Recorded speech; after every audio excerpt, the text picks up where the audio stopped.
Pilkhana BDR হত্যা মামলার অস্থায়ী আদালত বসার কথা রয়েছে, তবে সেখানে কোর্ট পরিচালনা বন্ধের দাবিতে বিক্ষোভ করছেন শিক্ষার্থীরা। এই মুহূর্তে আলিয়া মাদ্রাসা মাঠে আছেন সহকর্মী আমান নবী, সরাসরি যাচ্ছি তার কাছে।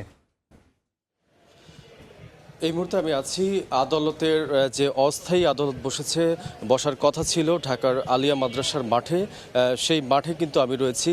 আমরা সকাল থেকে এই মাঠে অবস্থান করেছি এবং আমরা জানতে পেরেছি এখানে গত 3 দিন ধরে, অর্থাৎ গত 6 তারিখে এখানে একটি ক্রীড়া প্রতিযোগিতা ছিল এবং 7 তারিখে একটি সাংস্কৃতিক অনুষ্ঠান ছিল এবং 8 তারিখ অর্থাৎ আজ এখানে একটি পুরস্কার বিতরণী হওয়ার কথা রয়েছে এবং সে মর্মে কিন্তু এখানে একটি অস্থায়ী একটি মঞ্চ করেছে এবং সেখানে কিন্তু শিক্ষার্থীরা অবস্থান করছেন এবং পরবর্তীতে আমরা জেনেছি গতকাল রাতে যখন বিডিআরের এই যে মামলা রয়েছে সেই মামলার এখানে একটি অস্থায়ী আদালত বসার কথা রয়েছে এবং সেই ঘোষণাটি আসার পরেই কিন্তু শিক্ষার্থীরা এখানে অবস্থান করেছেন এবং যে ফটকগুলো রয়েছে সেই ফটকগুলোতে কিন্তু তারা তালাবদ্ধ করে দিয়েছেন।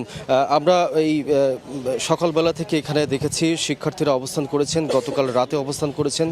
শিক্ষার্থীরা এখানে অভিযোগ করেছেন গতকাল রাতে কয়েকজন মানুষ এসে তারা কিন্তু আইন শৃঙ্খলা রক্ষাকারী বাহিনীর পরিচয়ও দেননি, সাধারণ মানুষের পরিচয়ও দেননি।